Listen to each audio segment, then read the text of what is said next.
Hello friends, good afternoon. स्वागत है आप सबका शिवकृपा क्लासेज पर। दोस्तों, इस वीडियो में हम लोग यूपी पुलिस कांस्टेबल एग्जाम 2024 के शिफ्ट में पूछे जा सकने वाले most important GK GS miscellaneous current affairs व यूपी स्पेशल के प्रश्नों को सॉल्व करेंगे। दोस्तों, ये सारे क्वेश्चंस हमारे आपके एग्जाम में पूछे जाने वाले प्रश्नों के सभी टॉपिक्स, प्रश्नों के लेवल व प्रश्नों के टेंस, इसके अलावा दोस्तों आपके प्रीवियस ईयर एग्जाम्स के प्रश्नों को पूरी तरह से एनालाइज करके बनाया गया एक मोस्ट इंपॉर्टेंट वीडियो है। तो दोस्तों, आप लोग इन्हें कॉन्सेंट्रेट होकर सॉल्व करें। क्वेश्चंस कम सॉल्व होने पर पुनः प्रश्नों का रिवीजन करें, ताकि यूपी पुलिस कांस्टेबल एग्जाम 2024 में आप लोग GK GS miscellaneous current affairs व यूपी स्पेशल के टॉपिक से अच्छा स्कोर कर सकें। ध्यान रखें दोस्तों, आपके एग्जाम में आपका पूरा जीके यानी कि हिस्ट्री, पॉलिटी, ज्योग्राफी, इकोनॉमिक्स, आपका पूरा मिससेलेनियस यानी विविध का चैप्टर, पूरा आपका जीएस यानी कि जनरल साइंस व करंट अफेयर्स, इन सभी टॉपिक्स का अच्छा खासा वेटेज है। 76 नंबर्स के क्वेश्चंस आपके इन सभी टॉपिक से पूछे जाएंगे। तो चलिए दोस्तों, ज़्यादा समय न लेते हुए हम लोग इन सभी मोस्ट इंपॉर्टेंट प्रश्नों को सॉल्व करना शुरू करते हैं। दोस्तों, क्वेश्चन नंबर 1 है हमारा, केंद्रीय औद्योगिक सुरक्षा बल यानी कि सीआईएसएफ की पहली महिला प्रमुख कौन बनी है। रिसेंटली करंट से मोस्ट इंपॉर्टेंट क्वेश्चन है दोस्तों, बिल्कुल आपके ट्रेंड में है, आपके लेवल में है। क्वेश्चन है हमारा, केंद्रीय औद्योगिक सुरक्षा बल यानी कि सीआईएसएफ की पहली महिला प्रमुख कौन बनी है। करेक्ट आंसर होगा नीना सिंह। अब चूंकि दोस्तों करंट से हमारा क्वेश्चन आया हुआ है, तो इस टॉपिक से जितने भी क्वेश्चंस बनते हैं अधिकांश प्रश्नों को हम लोग यहीं पे कवर करेंगे। यही हमारी प्रिपरेशन की स्ट्रेटजी है दोस्तों, कि जिस भी टॉपिक्स को हम लोग उठाएंगे उस टॉपिक्स के अधिकांश प्रश्नों को पूरे एक्स्ट्रा फैक्ट के साथ वहीं पे कवर करेंगे। ध्यान दीजिएगा दोस्तों, आप लोग सारे क्वेश्चन सिलेक्ट रखे गए हैं। पहला क्वेश्चन है हमारा, ऑस्ट्रेलियन ओपन 2024 में पुरुष एकल का खिताब किसने जीता है। करेक्ट आंसर होगा जनिक सिनर ने, जो कि इटली से आते हैं। एक एक क्वेश्चन यहाँ पे दोस्तों आपके हर टॉपिक से सुपर लगाए गए हैं। आप लोग इन सभी प्रश्नों को पूरी तरह से रिवाइज जरूर करेंगे। आगे बढ़ते हैं। क्वेश्चन है आपका, ऑस्ट्रेलियन ओपन 2024 में महिला एकल का खिताब किसने जीता। करेक्ट आंसर होगा अरीना सबालेंका ने। नेक्स्ट, 69वें फिल्म फेयर पुरस्कार 2024 में सर्वश्रेष्ठ अभिनेता का पुरस्कार किसने जीता है। तो रणबीर कपूर ने जीता है। मूवी का नाम है एनिमल। नेक्स्ट, 69वें फिल्म फेयर पुरस्कार 2024 में सर्वश्रेष्ठ अभिनेत्री का पुरस्कार किसने जीता है। तो आलिया भट्ट ने जीता है। मूवी का नाम है राखी और रानी की प्रेम कहानी। नेक्स्ट, वर्ष 2024 में कितने लोगों को कीर्ति चक्र प्रदान किया गया है। तो टोटल 6 लोगों को किया गया, ध्यान रखेंगे। नेक्स्ट, वर्ष 2024 के लिए प्रथम सेना कमांडर सम्मेलन का कहाँ आयोजित किया गया है। तो ये नई दिल्ली में किया गया है। नेक्स्ट क्वेश्चन देखेंगे हम लोग, क्या है, 10 दिवसीय गगन शक्ति 2024 मेगा अभ्यास किसके द्वारा शुरू किया गया। तो भारतीय वायुसेना के द्वारा। रिवाइज जरूर करेंगे। गगन शक्ति 2024 डाकली पूछा सकता है क्या है दोस्तों। तो एक मेगा अभ्यास है जो कि भारतीय वायुसेना के द्वारा शुरू किया गया है। आगे बढ़ेंगे हम लोग नेक्स्ट क्वेश्चन की ओर।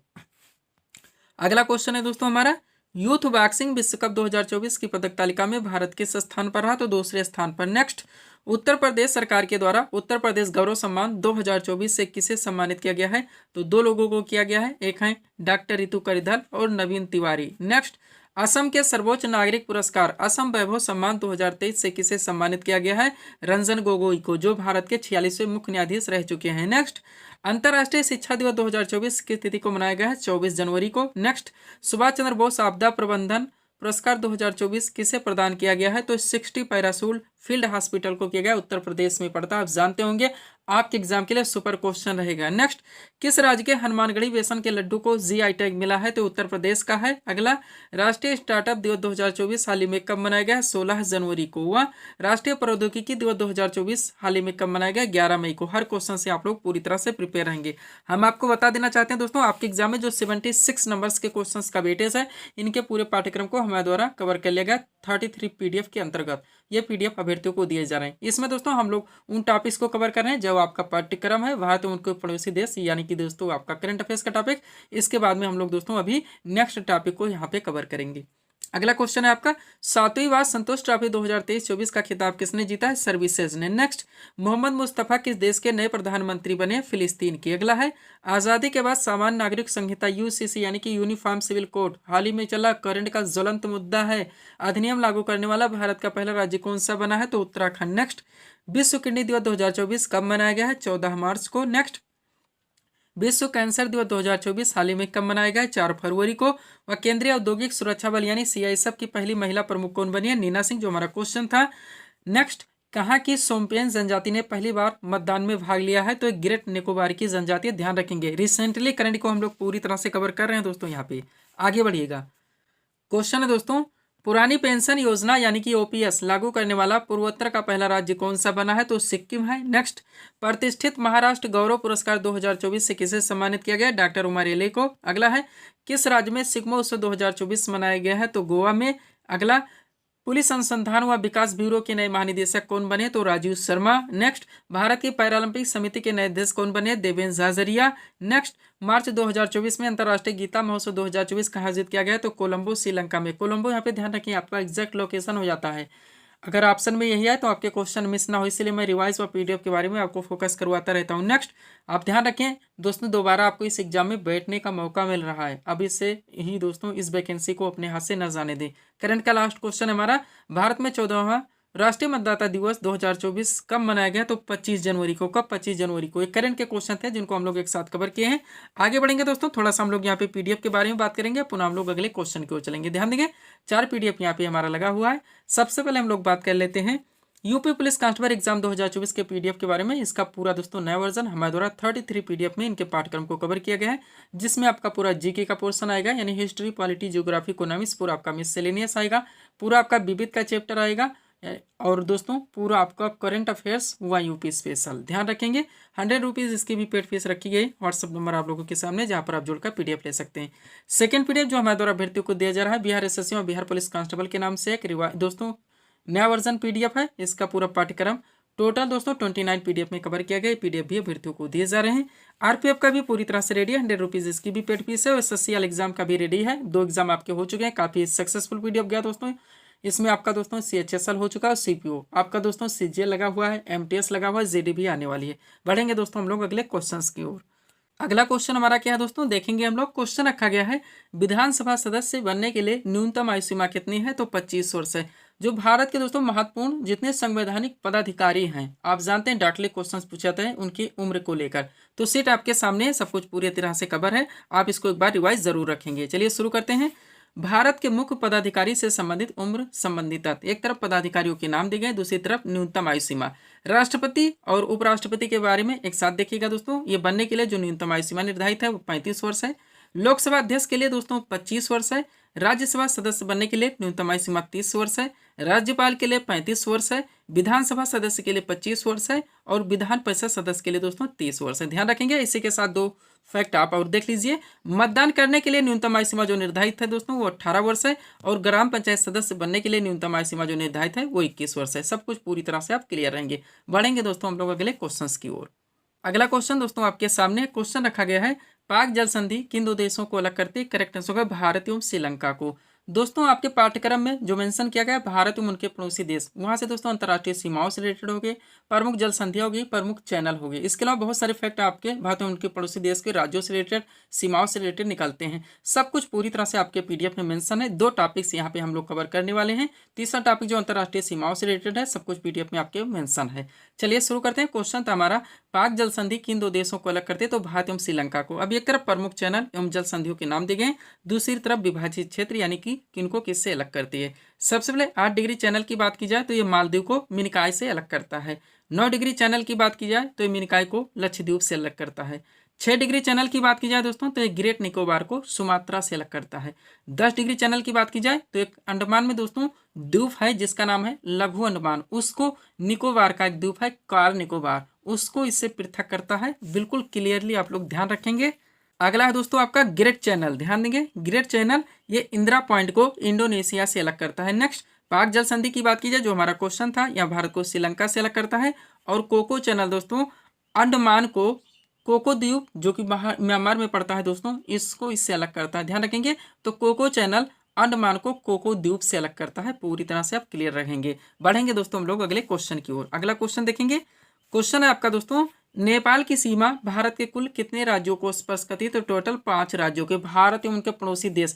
ये सीट आपके दोस्तों लिए मोस्ट इंपॉर्टेंट रहेगा। बहुत सारे क्वेश्चंस यहाँ से देखने को मिल सकते हैं, तो आप इसको पूरी तरह से रिवाइज रखेंगे ताकि कोई भी क्वेश्चंस यहाँ से आता है आपके क्वेश्चन दोस्तों आपके एग्जाम में ना मिस हो और ना ही आपको तुक्का लगाना पड़े। चलिए शुरू करते हैं। क्वेश्चन था हमारा, नेपाल की सीमा भारत के कुल कितने राज्यों को स्पर्श करती है? तो 5 राज्यों को। अब ये टू जेड आप देखेंगे, पहला पॉइंट है भारत एशिया महाद्वीप में स्थित है। नेक्स्ट, भारत के कुल 9 पड़ोसी देश हैं, जिसमें 7 देश स्थलीय सीमा से जुड़े हुए हैं और 2 देश जलीय सीमा से जुड़े हुए हैं। 7 स्थलीय सीमा वाले भारत के पड़ोसी देशों की बात की जाए तो पाकिस्तान है, अफगानिस्तान है, चीन है, नेपाल है, भूटान है, म्यांमार है और बांग्लादेश है। 2 जलीय सीमा वाले भारत के पड़ोसी देशों की बात की जाए तो श्रीलंका एवं मालदीव है। थोड़ा सा नोट देखिए दोस्तों, भारत के 16 राज्य और 2 केंद्र शासित प्रदेशों की सीमाएं पड़ोसी देशों के साथ मिलती हैं। सब कुछ पूरी तरह से आप प्रिपेयर रहेंगे।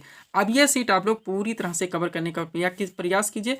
बहुत सारे ट्रेंड से यहाँ से आपके एग्जाम में क्वेश्चंस पूछे जाते हैं। तो चलिए शुरू करते हैं। सबसे पहले भारत के पड़ोसी देश, उनके नाम दिए गए हैं। सीमा की लंबाई किलोमीटर में है, यानी कि भारत की जो बाउंड्री शेयर होती है। भारतीय राज्यों की संख्या, कितने राज्य केंद्र शासित प्रदेशों से मिलते हैं और उनके नाम। चलिए पहला है बांग्लादेश। अब बांग्लादेश की बात की जाए दोस्तों तो यह भारत के साथ 4096.7 किलोमीटर की सीमा साझा करता है। टोटल 5 राज्यों से। नाम है पश्चिम बंगाल, असम, मेघालय, त्रिपुरा और मिजोरम। सेकेंड है दोस्तों चीन। चीन की बात की जाए तो भारत के साथ 3488 किलोमीटर की बाउंड्री सीमा साझा करता है। टोटल 5 राज्यों केंद्र शासित प्रदेश है, जिसमें हिमाचल प्रदेश है, उत्तराखंड है, सिक्किम है, अरुणाचल प्रदेश और लद्दाख है। नेक्स्ट है आपका पाकिस्तान, जो भारत के साथ 3323 किलोमीटर की सीमा साझा करता है। टोटल 5 राज्यों केंद्र शासित प्रदेशों से, जिसमें आपका जम्मू कश्मीर आएगा, पंजाब आएगा, राजस्थान, गुजरात और लद्दाख। आगे बढ़िएगा, सीट को अपने सामने पूरी तरह से करते हैं। देखिएगा दोस्तों, अगला आपका नेपाल है। यह भारत के साथ 1751 किलोमीटर की सीमा साझा करता है। टोटल 5 राज्यों से, जिसमें उत्तराखंड आएगा, उत्तर प्रदेश आएगा, बिहार आएगा, पश्चिम बंगाल आएगा और सिक्किम आएगा। म्यांमार की बात की जाए, भारत के साथ 1643 किलोमीटर की सीमा साझा करता है। टोटल 4 राज्यों से, जिसमें आपका अरुणाचल प्रदेश आएगा, नागालैंड, मणिपुर और मिजोरम। भूटान की बात की जाए, भारत के साथ 699 किलोमीटर की सीमा साझा करता है। टोटल 4 राज्यों के शासित प्रदेशों से, जिसमें सिक्किम, पश्चिम बंगाल, असम और अरुणाचल प्रदेश।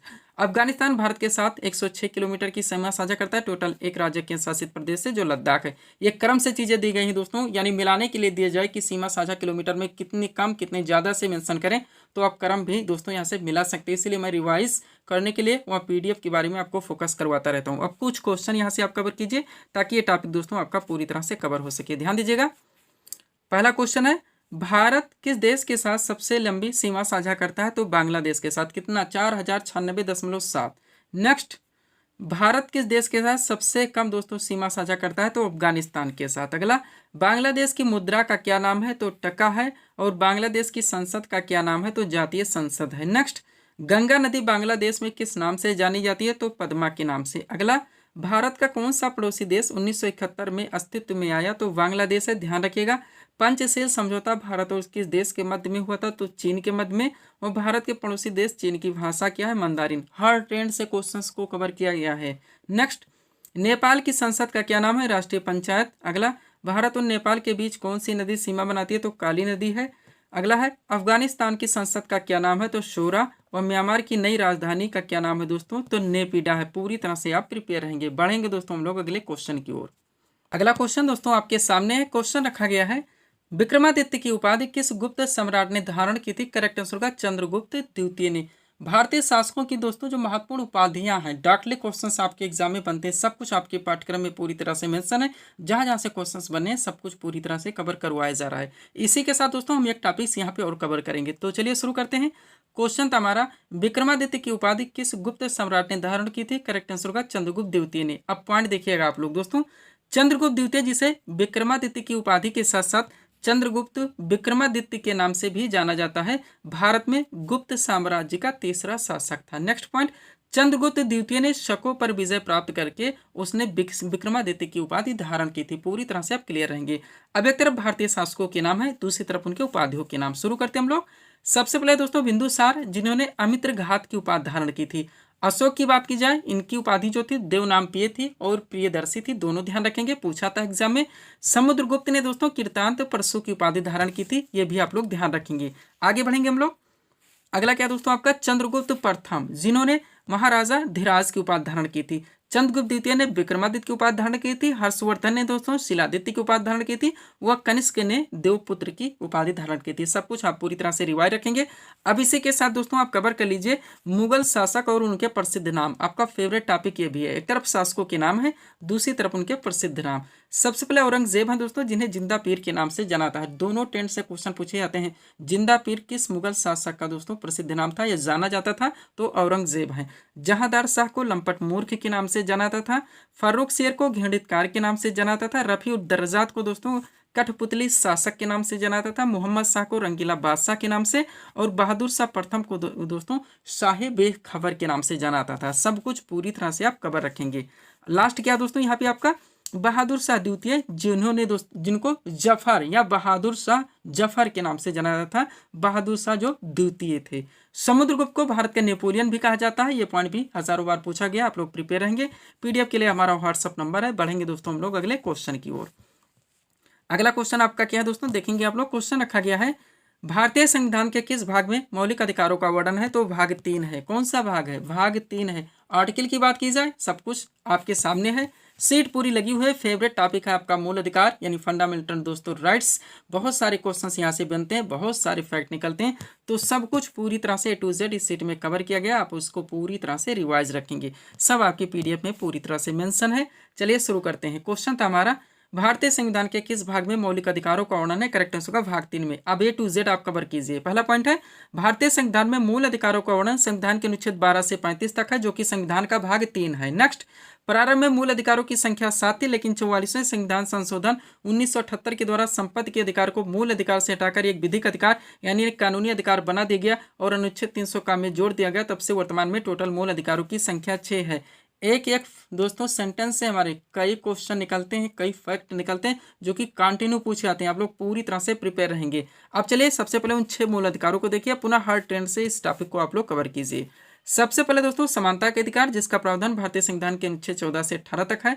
फिर है स्वतंत्रता का अधिकार, जिसका प्रावधान भारतीय संविधान के अनुच्छेद में 19 से 22 तक है। शोषण के विरुद्ध अधिकार हमारा तीसरा मूल अधिकार है। इसका प्रावधान भारतीय संविधान के अनुच्छेद 23 और 24 में है।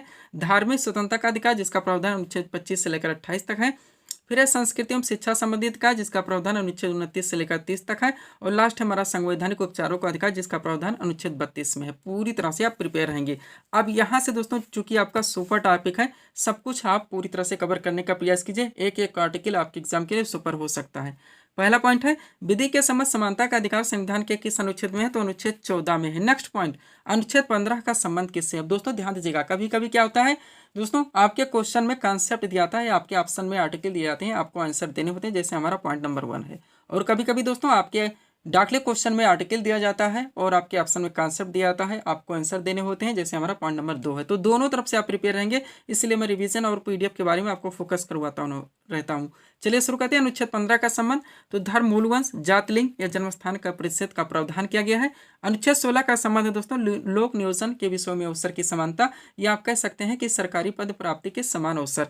अनुच्छेद 17 का संबंध है अस्पृश्यता के अंत से, और अनुच्छेद 18 का संबंध है उपाधियों के अंत से। अनुच्छेद 19 की बात की जाए तो इसमें विचार एवं अभिव्यक्ति की स्वतंत्रता का प्रावधान किया गया है। और अनुच्छेद 20 में दोस्तों अपराधों के लिए दोष सिद्धि के संबंध में संरक्षण का प्रावधान किया गया है। अनुच्छेद 21 की बात की जाए तो इसमें प्राण और देही स्वतंत्रता के संरक्षण का प्रावधान है। 21 का आपका सुपर हो जाता है। 6 से तो 14 वर्ष तक के सभी बच्चों को अनिवार्य और निःशुल्क शिक्षा का प्रावधान आर्टिकल 21 का के तहत किया गया है। नेक्स्ट, अनुच्छेद 23 की बात की जाए तो इसमें मानव दुर्व्यापार एवं बलात्श्रम का परिच्छेद है। और अनुच्छेद 24 में दोस्तों कारखानों आदि में बालकों के नियोजन का परिच्छेद है। सब कुछ पूरी तरह से आप दोस्तों कवर रखेंगे। आगे बढ़िएगा। अनुच्छेद 29 की बात की जाए तो अल्पसंख्यक वर्गों के हितों के संरक्षण का प्रावधान है। और 32 में दोस्तों संवैधानिक उपचारों के अधिकारों का प्रावधान है। सब कुछ पूरी तरह से प्रिपेयर रखेंगे। थोड़ा सा नोट देखिए ताकि ये टॉपिक आपका कवर हो सके। दोस्तों 44वें संवैधानिक संशोधन 1978, डॉक्टर ध्यान रखिए, पूछा था 44वां संविधान संशोधन का बताओ। 1978, 22वां मोस्ट 1976, 73वां 1992, 86वां 2002, ये मोस्ट इंपॉर्टेंट हैं। तो 44वां संवैधानिक संशोधन 1978 ने यह स्पष्ट किया कि राष्ट्रपति द्वारा राष्ट्रीय आपातकाल के दौरान आर्टिकल 20 जिसमें प्रावधान है अपराधों के लिए दोष सिद्धि के संबंध में संरक्षण, और आर्टिकल 21 जिसमें प्रावधान है जीवन और व्यक्तिगत स्वतंत्रता की सुरक्षा को निलंबित नहीं किया सकता। बहुत बार पूछा गया वो कौन कौन से अधिकार है, आर्टिकल है जो कि दोस्तों आपात के काल के दौरान भी समाप्त नहीं होते, खत्म नहीं होते, नष्ट नहीं होते। तो अनुच्छेद 20 और 21 है। लास्ट पॉइंट देखिए, भारतीय संविधान में वर्णित मूल अधिकार यूएसए के संविधान से लिया गया। ध्यान रखेंगे। पीडीएफ के बारे में ऑलरेडी बात हो चुकी है। नया वर्जन कंबाइन रेडी है। बिहार एसएससी और बिहार पुलिस कांस्टेबल आरपीएफ भी पूरी तरह से रेडी है। एसएससी भी दोस्तों सीपो इसमें आपका निकल चुका है। और यूपी पुलिस कांस्टेबल का नया वर्जन भी पूरी तरह से रेडी है। बढ़ेंगे दोस्तों हम लोग अगले क्वेश्चन की ओर। अगला क्वेश्चन दोस्तों हमारे सामने है। क्वेश्चन रखा गया है फॉरवर्ड ब्लॉक पार्टी की स्थापना किसने की थी? सुभाष चंद्र बोस ने। जो हमारे दोस्तों धार्मिक सामाजिक सुधार आंदोलन हुए थे उनकी जो स्थापनाएं की गई थी, डाकली क्वेश्चंस पूछा था, सत्यशोधक समाज, ब्रह्म समाज, आर्य समाज, रामकृष्ण मिशन, तो जितने इंपॉर्टेंट है सब कुछ पूरी तरह से इस सीट में कवर है। साथ में स्थापना वर्ष भी जोड़ दिया गया है ताकि ये टॉपिक आपका क्लियर हो सके। डाकली क्वेश्चंस बनते हैं, आपका फेवरेट टॉपिक है, आपका सुपर टॉपिक है। चलिए शुरू करते हैं। क्वेश्चन था हमारा, फॉरवर्ड ब्लॉक पार्टी की स्थापना किसने की थी? सुभाष चंद्र बोस ने। पहले संगठन के नाम, फिर संस्थापक और फिर स्थापना वर्ष। सबसे पहले आत्मीय सभा की बात की जाए, इसकी स्थापना राजा राम मोहन राय के द्वारा की गई थी। कब? 1815 में। ब्रह्म समाज की स्थापना राजा राम मोहन राय के द्वारा ही की गई थी, 1828 में। तत्वबोधिनी सभा के संस्थापक देवेंद्रनाथ टैगोर थे। इन्होंने दोस्तों तत्वबोधिनी सभा की स्थापना 1839 में की थी। आर्य समाज के संस्थापक स्वामी दयानंद सरस्वती, इन्होंने 1875 में आर्य समाज की स्थापना की थी। रामकृष्ण मिशन के संस्थापक स्वामी विवेकानंद हैं। इन्होंने 1897 ईस्वी में रामकृष्ण मिशन की स्थापना की थी। आगे बढ़ेंगे आप लोग। अगला क्या है दोस्तों? खुदाई खिदमतगार, मोस्ट इंपॉर्टेंट। संस्थापक खान अब्दुल गफ्फार खान है। इन्होंने 1929 में खुदाई खिदमतगार की स्थापना की थी। फॉरवर्ड ब्लॉक पार्टी के संस्थापक सुभाष चंद्र बोस हैं। इन्होंने 1939 में फॉरवर्ड ब्लॉक की स्थापना की थी। स्वराज पार्टी के मोतीलाल नेहरू, इन्होंने 1923 में की थी। होम रूल लीग की स्थापना बेसेंट कुमार तिलक ने की थी 1916 में। खिलाफत आंदोलन के संस्थापक अली बंधु, इन्होंने 1919 में खिलाफत आंदोलन की स्थापना की थी। और मुस्लिम लीग मोस्ट इंपॉर्टेंट संस्थापक कौन है? आगा खान सलीमुल्लाह खां। स्थापना वर्ष 1906। पूरी तरह से आप अपडेट रहेंगे। बढ़ेंगे दोस्तों हम लोग अगले क्वेश्चन की ओर। अगला क्वेश्चन आपका है दोस्तों, भारत में हरित क्रांति के जनक कौन माने जाते हैं? तो डॉक्टर एम एस स्वामीनाथन। एक सीट आपके सामने दी गई है, पूरी तरह से आप कवर करेंगे। चलिए शुरू करते हैं। क्वेश्चन था हमारा, भारत में हरित क्रांति के जनक कौन माने जाते हैं? Doctor M S Swaminathan. अब ए टू जेड आप कवर कीजिए। पहला पॉइंट है, भारत में हरित क्रांति की शुरुआत 1968 में हुई थी, जिसमें विशेष रूप से पंजाब, हरियाणा और उत्तर प्रदेश में खाद्यान्न उत्पादन में वृद्धि हुई। नेक्स्ट, नॉर्मन बोरलॉग को विश्व में हरित क्रांति के जनक के रूप में जाना जाता है, ध्यान रखेंगे। और उन्हें वर्ष 1970 में नोबेल शांति पुरस्कार से सम्मानित किया गया था। हरित क्रांति का जन्म स्थान मैक्सिको है। नेक्स्ट पॉइंट, भारत में डॉक्टर एम एस स्वामीनाथन को हरित क्रांति के जनक के रूप में जाना जाता है। केंद्र सरकार ने भारत में कृषि क्रांति के जनक और प्रख्यात कृषि वैज्ञानिक डॉक्टर एम एस स्वामीनाथन को भारत रत्न देने का ऐलान किया है। पूरी तरह से आप प्रिपेयर रहेंगे। अब चलिए कृषि क्रांतियों से संबंधित आप क्षेत्र यहीं पे कवर कर लीजिए। देखेंगे प्रमुख कृषि क्रांति एवं उत्पादन क्षेत्र इस प्रकार हैं। सबसे पहले एक तरफ कृषि क्रांति दी गई, दूसरी तरफ उत्पादन क्षेत्र। रिवाइज आप करेंगे। हरित क्रांति सबसे पहले, जिसका संबंध है खाद्यान्न उत्पादन से। श्वेत क्रांति का संबंध है दुग्ध उत्पादन से। पीली क्रांति का संबंध है तिलहन उत्पादन से। नीली क्रांति का संबंध है मत्स्य उत्पादन से। रजत क्रांति का संबंध है अंडा मुर्गी पालन से। लाल क्रांति का संबंध है मांस एवं टमाटर उत्पादन से। आगे बढ़िएगा। अगला आपका क्या दोस्तों देखेंगे, गोल क्रांति, जिसका संबंध है आलू उत्पादन से। रजत रेशा क्रांति का संबंध है कपास उत्पादन से। स्वर्ण रेशा क्रांति का संबंध है जूट उत्पादन से। गोल्डन क्रांति का संबंध है फल उत्पादन से। भूरी क्रांति का संबंध है उर्वरक उत्पादन से। और गुलाबी क्रांति का संबंध है दोस्तों प्याज व झींगा मछली उत्पादन से। पूरी तरह से आप प्रिपेयर रहेंगे। पीडीएफ के लिए हमारा व्हाट्सएप नंबर है। बढ़ेंगे हम लोग अगले टॉपिक्स की ओर।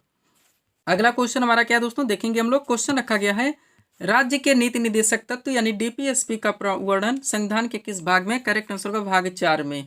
अभी हम लोगों ने मूल अधिकार कवर किए थे, जो कि आर्टिकल थे 12 से 35 तक, भाग 3 था। अब भाग 4 को हम लोग पूरी तरह से कवर करना शुरू करें। ध्यान देंगे आप लोग। क्वेश्चन था हमारा, राज्य के नीति निदेशक तत्व यानी डीपीएसपी का वर्णन संविधान के किस भाग में? करेक्ट आंसर होगा भाग 4 में। अब ये टू जेड आप लोग सारी चीजें कवर कीजिए। पहला पॉइंट है, राज्य के नीति निदेशक तत्व यानी डीपीएसपी का वर्णन भारतीय संविधान के अनुच्छेद 36 से 51 तक है, जो कि संविधान का भाग 4 है। नेक्स्ट, राज्य के नीति निदेशक तत्व यानी कि जनतांत्रिक संवैधानिक विकास के नवीनतम तत्व हैं, जिनका उद्देश्य जन कल्याणकारी राज्य की स्थापना करना है। पूरी तरह से आप प्रिपेयर रहेंगे। अब चलिए राज्य के नीति निदेशक तत्व के महत्वपूर्ण अनुच्छेद और प्रावधान आप लोग पूरी तरह से कवर कीजिए। ध्यान देंगे, एक एक पॉइंट आपके लिए सिलेक्टेड हो सकता है।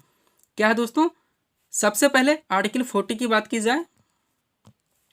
क्या है दोस्तों, सबसे पहले हम लोग आर्टिकल 40 की बात करें तो इसमें ग्राम पंचायत की स्थापना का प्रावधान किया गया है। दोनों ट्रेंड से ध्यान रखेंगे, क्वेश्चन अलग अलग ट्रेंड से पूछे जाते हैं कि ग्राम पंचायत की स्थापना का प्रावधान भारतीय संविधान के किस भाग में अनुच्छेद में वर्णित है? तो अनुच्छेद 40 है। अनुच्छेद 44 की बात की जाए तो नागरिकों के लिए एक समान सिविल संहिता यानी नागरिक संहिता यूसीसी का प्रावधान है।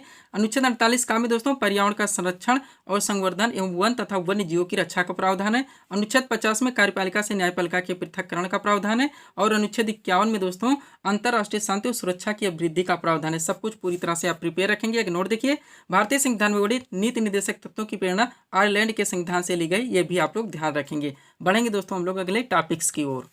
अगला क्वेश्चन दोस्तों आपके सामने क्वेश्चन रखा गया है, बास्केटबॉल में कितने खिलाड़ी होते हैं?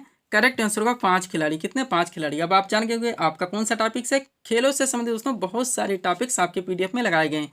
यहाँ पे जो आपका टॉपिक है दोस्तों प्रत्येक पक्ष में खिलाड़ियों की संख्या ये आपका टॉपिक्स है। डाकले क्वेश्चंस बनते हैं, आप लोग जानते हैं। तो चलिए हम लोग इसको कवर करते हैं। बास्केटबॉल में कितने खिलाड़ी होते हैं? 5 खिलाड़ी। अब एक तरफ विभिन्न खेलों के नाम, दूसरी तरफ खिलाड़ियों की संख्या। सबसे पहले रग्बी फुटबॉल की बात की जाए, इसमें 15 खिलाड़ी होते हैं। क्रिकेट, हॉकी और फुटबॉल तीनों में 11 खिलाड़ी होते हैं। खो खो और बेसबॉल में दोस्तों 9 खिलाड़ी होते हैं। हैंडबॉल, वाटर पोलो और कबड्डी में 7 खिलाड़ी होते हैं। वॉलीबॉल में 6 खिलाड़ी होते हैं। पोलो में दोस्तों 4 खिलाड़ी। इतना आप लोगों को पूरी तरह से यहाँ से अपडेट रखने हैं। पढ़ेंगे हम लोग अगले टॉपिक्स की ओर। अगला क्वेश्चन दोस्तों आपके सामने क्वेश्चन रखा गया है, महात्मा बुद्ध ने अपना प्रथम उपदेश कहाँ पर दिया था? तो सारनाथ में दिया था। बौद्ध धर्म आपका दोस्तों सुपर टॉपिक से आप लोग जानते हैं, सारे fact A to Z cover हैं, आप लोग पूरी तरह से रिवाइज रखेंगे। चलिए शुरू करते हैं। क्वेश्चन था हमारा, महात्मा बुद्ध ने अपना प्रथम उपदेश कहाँ पर दिया था? तो सारनाथ में। अब A to Z आप लोग चीजें कवर कीजिए। पहला पॉइंट है, गौतम बुद्ध का जन्म कपिलवस्तु के निकट लुम्बिनी में 563 ईसा पूर्व में हुआ था। नेक्स्ट पॉइंट, गौतम बुद्ध के बचपन का नाम सिद्धार्थ था। अगला पॉइंट, 29 वर्ष की अवस्था में इन्होंने गृह त्याग किया, जिसे बौद्ध ग्रंथों में महाविनिष्क्रमण कहा जाता है। नेक्स्ट, महात्मा बुद्ध ने अपना पहला उपदेश सारनाथ में दिया, जिसे धर्मचक्र परिवर्तन कहा जाता है। अगला पॉइंट, महात्मा बुद्ध ने मल्ल गणराज्य की राजधानी कुशीनारा में 483 ईसा पूर्व में 80 वर्ष की अवस्था में शरीर त्याग दिया, जिसे बौद्ध ग्रंथों में महापरिनिर्वाण कहा जाता है। पूरी तरह से आप प्रिपेयर रहेंगे। अब चलिए बौद्ध धर्म की 4 महासंगीतियां आप लोग जानते होंगे, उनको आप लोग कवर कीजिए। तो बौद्ध धर्म की 4 महासंगीतियों का आयोजन देखेंगे। प्रथम बौद्ध संगीति की बात की जाए तो इसका आयोजन 483 ईसा पूर्व में राजगृह में अजातशत्रु के शासनकाल में की गई थी। द्वितीय बौद्ध संगीति की बात की जाए तो इसका आयोजन दोस्तों 383 ईसा पूर्व में वैशाली में कालाशोक के शासनकाल में की गई थी। तृतीय बौद्ध संगीति मोस्ट इंपॉर्टेंट, जिसका आयोजन 247 ईसा पूर्व में पाटलिपुत्र में सम्राट अशोक के शासनकाल में हुई थी। और चतुर्थ बौद्ध संगीति का आयोजन ईसा की प्रथम शताब्दी में कुंडल वन में कनिष्क के शासनकाल में की गई थी। पूरी तरह से आप प्रिपेयर रहेंगे। थोड़ा सा नोट देखिए दोस्तों, त्रिपिटक बौद्ध ग्रंथों में सर्वाधिक महत्वपूर्ण है, ध्यान रखेंगे। डॉक्टर पूछा जाता है त्रिपिटक किस धर्म से संबंधित है, इसके 3 खंड है, जरूर ध्यान रखिए, सुप्त पिटक, विनय पिटक और अभिधम पिटक, ताकि क्वेश्चन का ट्रेंड बदल जाए तो आपके आंसर गलत ना हो। लास्ट पॉइंट है, गौतम बुद्ध को एशिया के ज्योतिपुंज यानी लाइट ऑफ एशिया के तौर पर भी जाना था। ये भी आप लोग क्लियर रहेंगे। पीडीएफ के बारे में ऑलरेडी बात हो चुकी है। Bihar SSC, Bihar police constable combine, RPF ready, SSC वाले एग्जाम्स का भी रेडी और यूपी पुलिस कांस्टेबल का नया वर्जन पीडीएफ भी पूरी तरह से कंप्लीट। बढ़ेंगे अगले क्वेश्चन की ओर। क्या हमारा क्वेश्चन, 1847 ईस्वी के विद्रोह का नेतृत्व झांसी से किसने किया था? रानी लक्ष्मीबाई ने। सुपर टॉपिक से आपका दोस्तों यूपी स्पेशल से भी जुड़ जाता है, ध्यान रखेंगे, बहुत सारे फैक्ट आपके कवर होने वाले।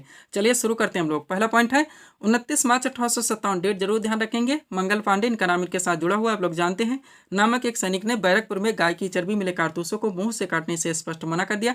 फलस्वरूप उन्हें गिरफ्तार कर 8 अप्रैल 1857 को फांसी दे दी गई। नेक्स्ट, मंगल पांडे का संबंध 34वीं नेटिव इन्फेंट्री एनआई से था, 34वीं बटालियन के सिपाही थे, ध्यान रखेंगे। 10 मई 1857 डेट जरूर ध्यान रखेंगे के दिन मेरठ, ये प्लेस भी यानी स्थान भी ध्यान रखेंगे। यहीं से दोस्तों 1857 की क्रांति की शुरुआत हुई थी और 1857 की क्रांति के समय भारत के गवर्नर जनरल लॉर्ड कैनिंग थे। सब कुछ पूरी तरह से आप प्रिपेयर रहेंगे। अब ये आपका इंपॉर्टेंट टॉपिक है, यहाँ से देखिए आप। 1857 ईस्वी की महान क्रांति के प्रमुख केंद्र और संबंधित नेतृत्व करता है। डॉक्टर क्वेश्चन बनते हैं, आप लोग जानते हैं। सबसे पहले दिल्ली है, तो दिल्ली से 1857 ईस्वी के विद्रोह का नेतृत्व किसने किया था? बहादुर शाह जफर ने। और सैन्य नेतृत्व बख्त खान ने किया था। कानपुर से दोस्तों नाना साहब ने किया था। सैन्य नेतृत्व तात्या टोपे ने किया था। लखनऊ से बेगम हजरत महल ने किया था। झांसी से रानी लक्ष्मीबाई ने किया था। इलाहाबाद से लियाकत अली ने किया था। जगदीशपुर से कुंवर सिंह ने किया था। बरेली से खान बहादुर खान ने किया था। फैजाबाद से मौलवी अहमदुल्ला ने किया था। फतेहपुर से दोस्तों 1857 ईस्वी के विद्रोह का नेतृत्व अजीमुल्ला ने किया था। सब कुछ पूरी तरह से आप अपडेट रखेंगे। पीडीएफ के लिए व्हाट्सअप नंबर है। बढ़ेंगे हम लोग अगले टॉपिक्स की ओर। अगला टॉपिक्स आपका क्या है? सैयद सालार मेला उत्तर प्रदेश के किस जनपद में आयोजित होता है? तो बहराइच में। क्वेश्चन कहाँ से? यूपी स्पेशल का जो हमारा स्टेटिक का पोर्शन है वहाँ से क्वेश्चन आया हुआ, सीट आपके सामने पूरी तरह से आप कवर करेंगे। चलिए शुरू करते हैं। क्वेश्चन था हमारा, सैयद सालार मेला उत्तर प्रदेश के किस जनपद में आयोजित होता है? तो बहराइच में। भी एक क्वेश्चन आप लोग देखिए। पहला है, स्कूल ऑफ पेपर टेक्नोलॉजी प्रदेश में कहाँ पर स्थित है? तो सहारनपुर में। नेक्स्ट, भारत में सबसे अधिक विश्वविद्यालय किस प्रदेश में स्थित है? उत्तर प्रदेश में। नेक्स्ट, उत्तर प्रदेश का बृहत्तम उद्योग कौन सा है? हथकरघा उद्योग। नेक्स्ट, उत्तर प्रदेश में कोयले के भंडार कहाँ पाए जाते हैं? सिंगरौली में। अगला, आगरा शहर की स्थापना किसने की थी? सिकंदर लोदी ने। कब? 1504 में। नेक्स्ट, आगरा स्थित लाल किले का निर्माण किसने करवाया था? अकबर ने। नेक्स्ट, उत्तर प्रदेश को राज्य का दर्जा कब प्राप्त हुआ था? तो 1950 में। डेट कौन सा है? 24 जनवरी। आगे बढ़ेंगे। अगला क्वेश्चन आपका क्या दोस्तों, उत्तर प्रदेश को पहले किस नाम से जाना जाता था? तो संयुक्त प्रांत यानी यूनाइटेड प्रोविंस के नाम से। नेक्स्ट, उत्तर प्रदेश दिवस किस तिथि को मनाया जाता है? तो 24 जनवरी, हम लोग बात कर चुके हैं। नेक्स्ट, भारतीय राज्य उत्तर प्रदेश को कितने मंडलों में बांटा गया? तो टोटल 18 मंडल हैं। कालिंजर मेला उत्तर प्रदेश के किस जिले में लगता है? बांदा में। उत्तर प्रदेश में खरीफ फसल की बुआई कब होती है? तो जून जुलाई के महीने में। उत्तर प्रदेश कृषि अनुसंधान परिषद कहाँ पर स्थित है? लखनऊ में। उत्तर प्रदेश में दलहन शोध संस्थान कहाँ पर स्थित है? कानपुर में। नेक्स्ट, भारत में चीनी का सबसे बड़ा उत्पादक राज्य कौन सा? उत्तर प्रदेश। माता टीला परियोजना उत्तर प्रदेश में कहाँ पर स्थित है? बेतवा नदी पर। उत्तर प्रदेश राज्य सड़क परिवहन निगम कब गठित किया गया था? तो 1 जून 1972 को। पंच परमेश्वर किसके द्वारा रचित पहली कहानी है? तो प्रेमचंद। उत्तर प्रदेश की सबसे बड़ी जनजाति कौन सी है? तो थारू जनजाति है। आगे बढ़ेंगे आप लोग। अगला क्वेश्चन आपका क्या दोस्तों? यूपी स्पेशल से। उत्तर प्रदेश की कौन सी जनजाति इस्लाम धर्म को मानती है? तो माही गीर है। नेक्स्ट, बजहर नामक त्योहार किस जनजाति में लोकप्रिय? थारू। नागा बिच्छू पूजा का रिवाज किस जनजाति में प्रचलित है? खरुआर। अगरिया जनजाति कहाँ पर निवास करती है? सोनभद्र में। उत्तर प्रदेश के किस जनपद में सर्वाधिक मेले लगते हैं? तो मथुरा में। सैयद सालार मेला कहाँ पर लगता है? बहराइच में। उत्तर प्रदेश में नकटैया मेला कहाँ पर आयोजित होता है? वाराणसी में। ठुमरी गायिका गिरिजा देवी का संबंध किस घराने से? बनारस घराने से। सुपर क्वेश्चन है। उत्तर प्रदेश का सबसे पुराना संग्रहालय तो राजकीय संग्रहालय लखनऊ है। उत्तर प्रदेश के किस राजकीय संग्रहालय लखनऊ की स्थापना कब हुई थी उत्तर प्रदेश में? तो 1863 ईस्वी में। नेक्स्ट, उत्तर प्रदेश के किस नगर में 2 पुरातत्व संग्रहालय स्थित है? तो वाराणसी में। आगे बढ़िएगा। डॉक्टर भीमराव अम्बेडकर संग्रहालय और पुस्तकालय कहाँ पर स्थित है? रामपुर में। अगला, उत्तर प्रदेश में प्रथम विधानसभा का गठन कब हुआ था? 8 मार्च 1952 को। नेक्स्ट, उत्तर प्रदेश में अन्नपूर्णा योजना कब शुरू की गई थी? तो 1999 से लेकर 2000 ईस्वी के बीच में। आगे बढ़ेंगे। अगला क्वेश्चन आपका क्या दोस्तों? वंदे मातरम किससे संबंधित है? तो स्वास्थ्य से। वंदे मातरम योजना किससे संबंधित है? स्वास्थ्य से। नेक्स्ट, उत्तर प्रदेश का राज्य सूचना केंद्र कहाँ स्थित है? लखनऊ में। अमौसी हवाई अड्डा उत्तर प्रदेश के किस जिले में स्थित है? तो भी लखनऊ में। उत्तर प्रदेश में नवाबगंज पश्चिम बिहार कहाँ पर स्थित है? उन्नाव में। उत्तर प्रदेश की लोक सेवा की नियुक्ति कौन करता है? राज्यपाल। उत्तर प्रदेश की राजकीय भाषा कौन सी है? तो हिंदी। द्वितीय राजभाषा उर्दू है। और उत्तर प्रदेश का पुनर्गठन तो 1 नवंबर 1956 को होता है। पूरी तरह से क्लियर रहेंगे। हमारा व्हाट्सअप नंबर है PDF के लिए। बढ़ेंगे हम लोग अगले क्वेश्चन की ओर। साइंस से हमारा क्वेश्चन है, सीट आपके सामने है। क्वेश्चन है, साधारण नमक का रासायनिक नाम सोडियम क्लोराइड। सुपर टॉपिक है, साधारण नाम से रासायनिक नाम पूछ जाते हैं। डॉक्टर नीला थोथा हजारों बार पूछा गया है, तो चलिए कवर कीजिए। व्यापक नाम एक तरफ, रासायनिक नाम एक तरफ। सबसे पहले खाने का सोडा, रासायनिक नाम सोडियम बाइकार्बोनेट। धावन सोडा का सोडियम कार्बोनेट। कास्टिक सोडा का सोडियम हाइड्रोक्साइड। और साधारण नमक का सोडियम क्लोराइड। चारों के साथ दे दिया गया, कंफ्यूजन नहीं होनी चाहिए। आगे बढ़िएगा। अगला आपका क्या दोस्तों? नीला थोथा जिसका रासायनिक नाम कॉपर सल्फेट। संगमरमर का रासायनिक नाम कैल्शियम कार्बोनेट। सिंदूर का दोस्तों मर्क्यूरिक सल्फाइड। जिप्सम का कैल्शियम सल्फेट। और भारी जल का ड्यूटेरियम ऑक्साइड। इतना आप लोगों को यहाँ से कवर रखने। बढ़ेंगे अगले क्वेश्चन की ओर। क्वेश्चन क्या आपका? बेसबॉल खेल किस मैदान पर खिलाता है? तो डायमंड पर खिलाता है। किस पर? डायमंड पर। दोस्तों कौन से खेल किस मैदान पे खेले जाते हैं? डॉक्टर क्वेश्चन पूछा था, आप लोग जानते हैं। खेल जगत सही आपका क्वेश्चन है, सेट आपके सामने, आप कवर कीजिए। तो विभिन्न खेल मैदानों के नाम। सबसे पहले आइस हॉकी और स्केटिंग, ये रिंग में खेले जाते हैं। हॉकी क्रिकेट आपका फील्ड में खिलाता है। बैडमिंटन आपका कोर्ट में खिलाता है। एथलेटिक्स ट्रैक में खिलाता है। बेसबॉल डायमंड में खिलाता है। आगे बढ़ेगा। अगला क्या दोस्तों आपका देखेंगे? अगला है दोस्तों आपका बॉक्सिंग, जो कि रिंग में खिलाया जाता है। फुटबॉल आपका दोस्तों फील्ड में खिलाता है। कुश्ती दोस्तों रिंग या एरेना में खिलाता है। वॉलीबॉल आपका फील्ड में खिलाता है। क्रिकेट पिच भी दिया जाता है, ध्यान रखेंगे। हैंडबॉल कोर्ट में।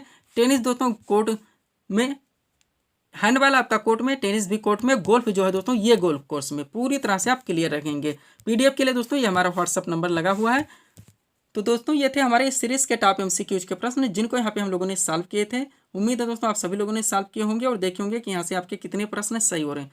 तो दोस्तों इसी तरह के वीडियोस के लिए आप हमारे स्टडी चैनल शिवकृपा क्लासेस से जुड़ें और चैनल को सब्सक्राइब करें, ताकि हमारे द्वारा दी जाने वाले सभी वीडियोस आप क्रम से सबसे पहले देख सकें। तो मिलते हैं दोस्तों नेक्स्ट वीडियोस में। Thanks for watching.